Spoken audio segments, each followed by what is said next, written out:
माता लक्ष्मी को धन, संपदा, शांति और समृद्धि की देवी माना जाता है।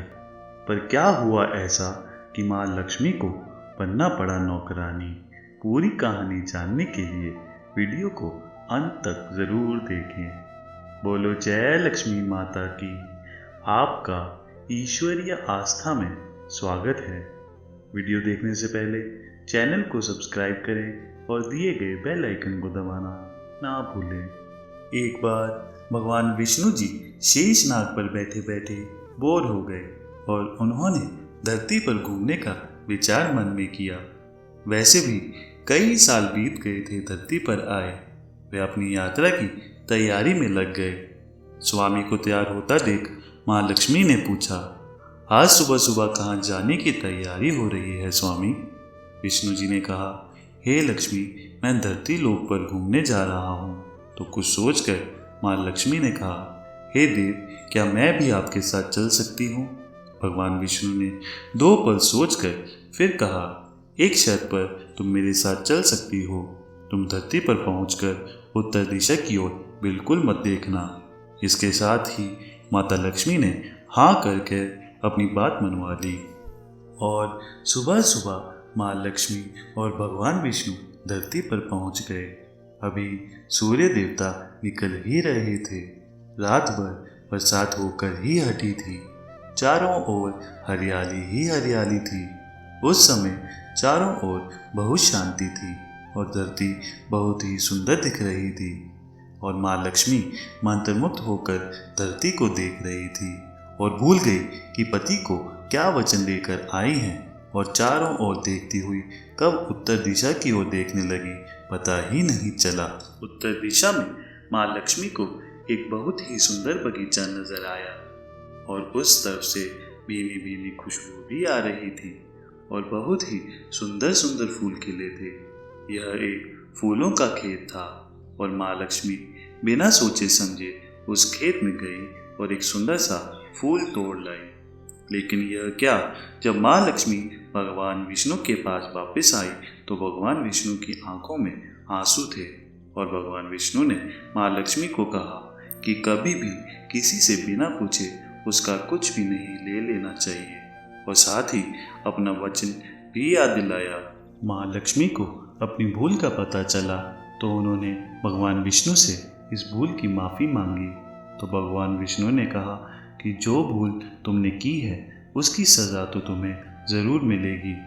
जिस माली के खेत से तुमने बिना पूछे फूल तोड़ा है, यह एक प्रकार की चोरी है। इसलिए अब तुम 3 साल तक माली के घर नौकर बनकर रहोगी। उसके बाद मैं तुम्हें बैकुंठ में वापस बुलाऊंगा।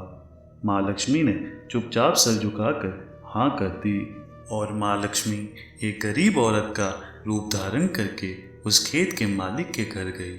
घर क्या, एक झोपड़ा था और मालिक का नाम माधव था।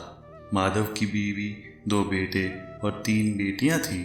सभी उस छोटे से खेत में काम करके किसी तरह से गुजारा करते थे। माँ लक्ष्मी जब एक साधारण और गरीब औरत बनकर जब माधव के झोपड़े पर गई तो माधव ने पूछा, बहन, तुम कौन हो और इस समय तुम्हें क्या चाहिए?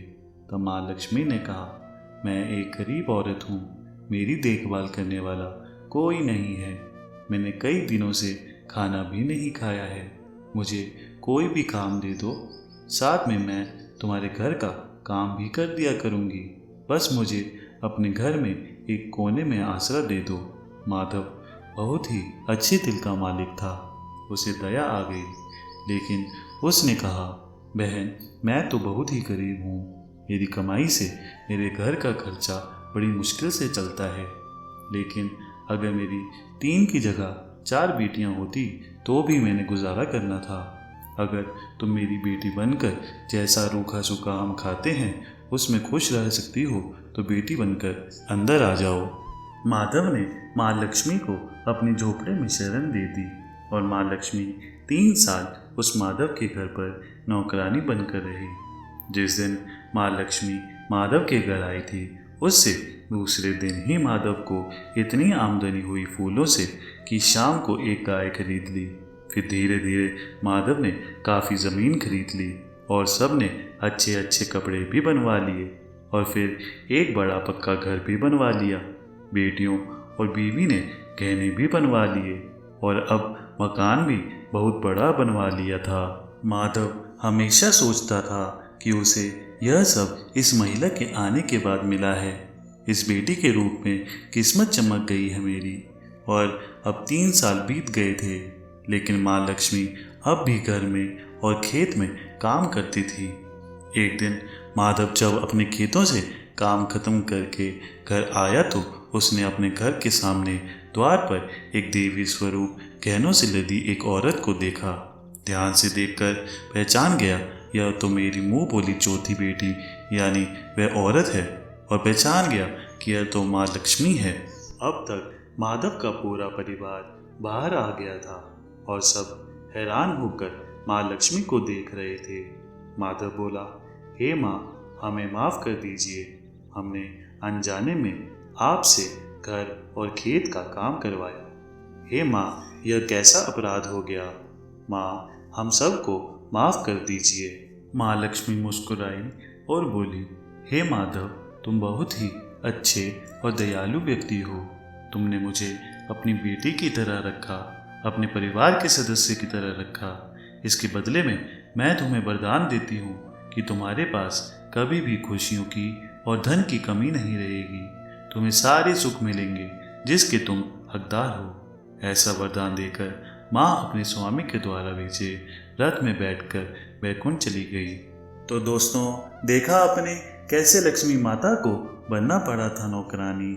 अगर आपको वीडियो अच्छी लगी हो तो वीडियो को लाइक करें, शेयर करें और कमेंट बॉक्स में जय लक्ष्मी माता लिखना ना भूलें। बोलो जय लक्ष्मी माता की।